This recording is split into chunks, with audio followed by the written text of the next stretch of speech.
विद्या प्रकाशन मंदिर private limited.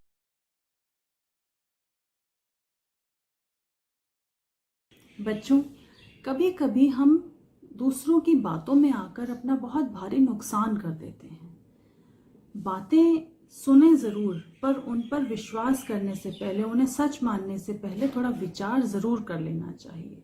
किसी की कही हुई बातों से आपस में एक दूसरे से संबंध नहीं बिगाड़ने चाहिए। तो आज मैं चित्रा बंसल, आपकी हिंदी की टीचर, आपकी हिंदी की पुस्तक उल्लास की जो कहानी आपको पढ़ाने जा रही हूँ, उसमें भी आप यही देखेंगे कि किस तरह से एक राजा किसी की बातों में आकर अपने ही परिवार को त्याग देता है, जिससे वो खुद भी दुखी रहता है और उसके परिवार के लोग भी दुखी रहते हैं। तो आइए कहानी पढ़ते हैं और जानते हैं कि ऐसा क्या हुआ। पाठ का नाम है अनोखा तीरंदाज। अनोखा मतलब अद्भुत, निराला, और तीरंदाज मतलब तीर से निशाना साधने वाला। चलिए पाठ पढ़ना शुरू करते हैं और आप सब मेरे साथ साथ हमेशा की तरह पढ़ेंगे। बहुत समय पहले की बात है, जब भारत में रेलगाड़ियां, मोटर कारें और हवाई जहाज नहीं चलते थे। लोग बैलगाड़ियों और घोड़ों पर सफर करते थे। बैलगाड़ी जानते हैं किसे कहते हैं? जिस गाड़ी को बैल खींचते हैं उसे बैलगाड़ी कहते हैं।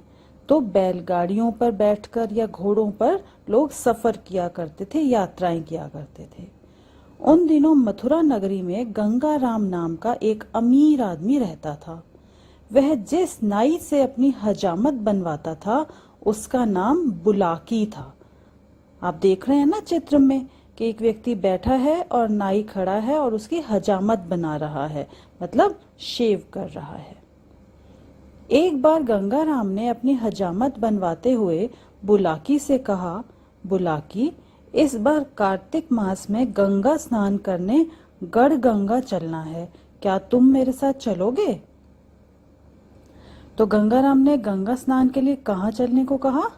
गढ़ गंगा। गढ़ गंगा एक जगह है जहाँ पर लोग बहुत पवित्र स्थान जिसे मानते हैं, और वहाँ पर कार्तिक एक महीने का नाम होता है। उस महीने में स्नान करने, गंगा के जल में डुबकी लगाने, नहाने जाते हैं। बुलाकी नाई ने उत्तर दिया, जरूर चलूंगा यजमान, पर मेरी एक शर्त है।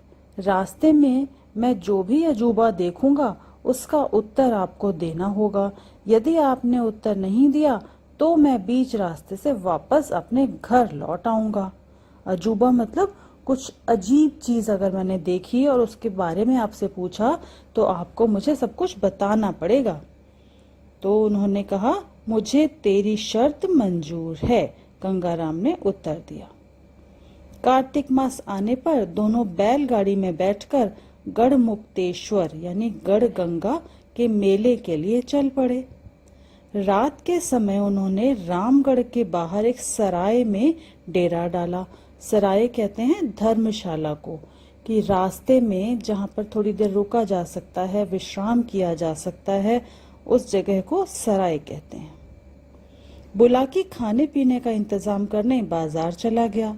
वहां उसने एक अजीब दृश्य देखा तो लौटकर अपने मालिक गंगाराम से पूछने लगा, मालिक, बाजार में एक अधेड़ स्त्री की पालकी को वहां का राजा और कहार उठाए लिए जा रहे थे, और 15-16 साल का लड़का हाथ में धनुष बाण लिए साथ साथ चल रहा था। उसके बारे में मुझे बताओ कि वह क्या माजरा था, मतलब वो क्या हो रहा था, क्या किस्सा था, आप मुझे उसके बारे में बताइए।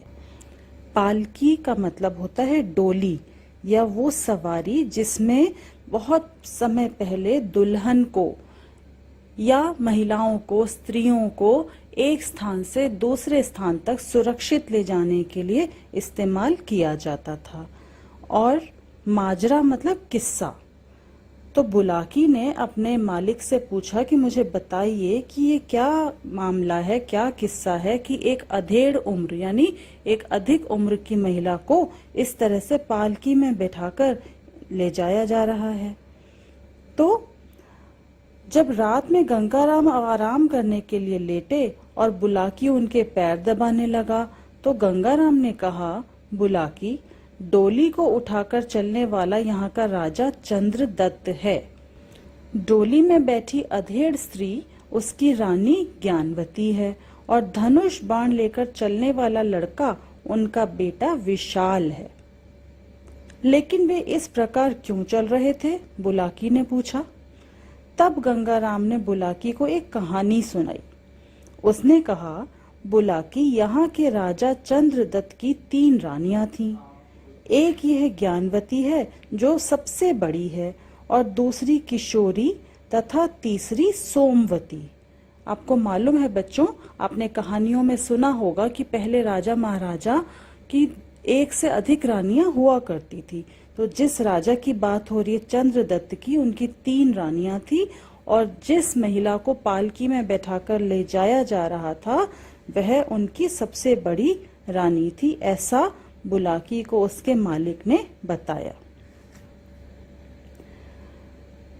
तीनों ही संतानहीन थीं, परंतु एक दिन बड़ी रानी ज्ञानवती ने जब राजा को बताया कि वह गर्भवती है, मतलब उसका बच्चा होने वाला है, तो वह राजा बहुत खुश हुआ। लेकिन छोटी और मझली रानी जल भुनकर खाक हो गई, मतलब उन्हें बड़ा ईर्ष्या हुई, जलन हुई कि हमारे तो कोई संतान है नहीं और इन सबसे बड़ी रानी की संतान होने वाली है, तो राजा तो इनसे बहुत खुश हो जाएंगे। तो ये सोचकर वो परेशान हो गईं, उससे जलने लगीं। तब उन दोनों ने राज पुरोहित से मिलकर एक षड्यंत्र रचा। षड्यंत्र मतलब एक चालाक खेल खेला और राज पुरोहित से कहलवा दिया कि राजा ने यदि पुत्र का चेहरा देखा तो वह मर जाएगा। राजा घबरा गया। वह अपनी बड़ी रानी को तीर्थ यात्रा के बहाने से काशी ले गया और वहां एक रात धर्मशाला में उसे सोता हुआ छोड़कर वापस चला आया। सुबह होने पर रानी ने जब राजा को नहीं देखा तो वह बहुत रोई। तब धर्मशाला के प्रबंधक ने, मतलब जो उस धर्मशाला का प्रबंध करते थे, उन्होंने रानी को सहारा दिया। समय आने पर रानी ने एक सुंदर बालक को जन्म दिया। उधर दोनों रानियों ने मंत्री से मिलकर राज्य पर अधिकार करने की योजना बनानी प्रारंभ की। इसका मतलब उन दोनों रानियों के मन में चालाकी थी, लालच था, उनको राज्य अपने नाम करवाना था। तो इस वजह से उन्होंने उस सबसे बड़ी रानी के साथ ऐसा बुरा व्यवहार किया कि राजा उसको अकेला छोड़कर ही आ गया। अब क्या किया उन दोनों रानियों ने कि पूरा राज्य अपने नाम करवाने की कोशिश की, लेकिन सफल नहीं हो सकी। धीरे धीरे समय बीतने लगा। बड़ी रानी का लड़का विशाल बड़ा हो गया। एक बार उसके साथ के लड़कों ने उससे उसके पिता का नाम पूछा तो वह सोच में पड़ गया। उसने अपनी माँ से अपने पिता का नाम पूछा तो उसने अपने पुत्र को उसके पिता का नाम बताकर कहा कि उसे आज तक यह पता नहीं कि उन्होंने मेरा त्याग क्यों किया है। त्याग मतलब मुझे क्यों छोड़ा है। तो रानी ने अपने पुत्र को बताया कि तुम्हारे पिता ने मुझे क्यों छोड़ा, ये आज तक मुझे समझ में नहीं आया। उसी समय उन्हें पता चला कि धर्मशाला का प्रबंधक बहुत बीमार है। दोनों माँ बेटे उसे देखने गए। तब प्रबंधक ने एक धनुष बाण लड़के को देकर कहा कि यह धनुष बाण उसके पिता का है। इतना कहकर वह प्रबंधक मर गया, मतलब उसकी मृत्यु हो गई और उसने मरते मरते बालक को क्या दिया? एक धनुष बाण, जो किसका था? उस बालक के पिता का था। ऐसा उस व्यक्ति ने, धर्मशाला के प्रबंधक ने बताया। उसका दाह संस्कार करके, दाह संस्कार मतलब जब किसी की मृत्यु हो जाती है तो उसके शरीर को जला दिया जाता है अग्नि में, उसे कहते हैं दाह संस्कार। उसका दाह संस्कार करके दोनों माँ बेटे वहां से चलकर अपने राज्य में वापस आए। वहां एक धर्मशाला में अपनी माँ को छोड़कर विशाल राजधानी देखने गया तो उसने देखा कि राजा के मंत्री के कहने पर उसके महल को पड़ोसी देश के राजा ने अपनी सेना के साथ घेर रखा है। विशाल ने देखा कि राजा के मंत्री के कहने पर उसके महल को पड़ोसी देश, मतलब जो देश उनका पड़ोस में था, उसके राजा ने अपनी सेना के साथ उनके राज्य को घेर रखा है। विशाल ने शत्रु की सेना को ललकारा, मतलब चुनौती दी, और अपने बाणों के प्रहार से शत्रु सेना को छिन्न भिन्न कर दिया। छिन्न भिन्न कर दिया मतलब तितर बितर कर दिया। उसने ऐसे बाण चलाए कि शत्रु सेना टिक नहीं सकी उनके सामने। उसे यह देखकर आश्चर्य हुआ कि बाण जब कमान से छूटता था तब हजारों बाणों के रूप में शत्रु पर प्रहार करता था और फिर वापस उसकी कमान पर आ जाता था। कौन चला रहा था तीर? विशाल। और विशाल किसका बेटा था? राजा का बेटा था। पर विशाल ने कभी अपने पिता को देखा नहीं था। वह राजमहल में रहता नहीं था। क्यों? क्योंकि जब वो पैदा होने वाला था, जब उसका जन्म होने वाला था, तभी उसके पिता ने, उस राजा ने अपनी पत्नी को, सबसे बड़ी रानी को त्याग दिया था, छोड़ दिया था।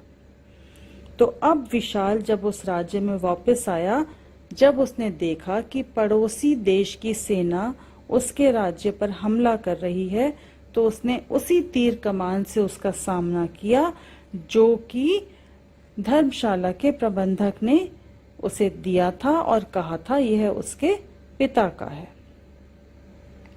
विशाल के प्रहार से शत्रु देश सेना जान बचाकर भाग खड़ी हुई। तब राजा चंद्रदत्त ने उस वीर बालक को दरबार में बुलाया। इस पर उस बालक ने सेनापति से कहा कि वह ऐसे अन्यायी राजा के दरबार में नहीं जाएगा जिसने अपनी रानी को गर्भवती होते हुए भी बिना किसी कसूर के त्याग दिया था। मतलब जब चंद्रदत्त ने एक बहादुर युवक की बात सुनी, उसका किस्सा सुना, तो उसने कहा कि उस युवक को मेरे दरबार में लाया जाए। पर विशाल ने ये कहकर मना कर दिया कि वह उस दरबार में बिल्कुल नहीं जाएगा जो राजा अपनी पत्नी को बिना वजह, बिना किसी गलती के त्याग सकता है, छोड़ सकता है। सेनापति ने राजा से कहा तो उसे अपनी गलती का एहसास हुआ। वह फौरन सेनापति के साथ उस बालक के पास आया और उससे पूछने लगा कि उसे यह बात कैसे मालूम है। तब उसने राजा को साफ साफ बता दिया कि वह रानी ज्ञानवती का पुत्र है। राजा अपने पुत्र से मिलकर बहुत प्रसन्न हुआ।